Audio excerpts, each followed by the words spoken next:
संबंधित आजाराच्या रुग्णांमध्ये वाढ झालेली नाही, असं विविध रुग्णालयांमधील डॉक्टरांनी स्पष्ट केलं आहे.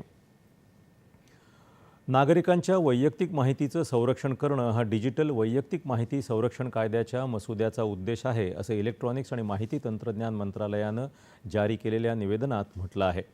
नागरिकांच्या डिजिटल स्वरूपातल्या वैयक्तिक तपशिलांची गोपनीयता कायम राखण्यासाठी कायद्याची चौकट भक्कम करण्याच्या हेतूनं ही नियमावली तयार करण्यात आली आहे.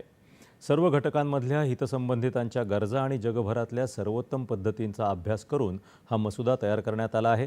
या मसुद्याला कायद्याचं स्वरूप देण्यापूर्वी नागरिकांनी आपले अभिप्राय आणि सूचना MyGov या पोर्टलवर 18 फेब्रुवारीपर्यंत सादर करावेत, असं आवाहन मंत्रालयानं केलं आहे.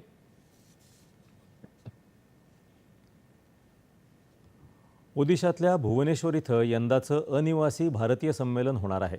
येत्या 8 ते 10 जानेवारी दरम्यान होणाऱ्या या संमेलनाचं उद्घाटन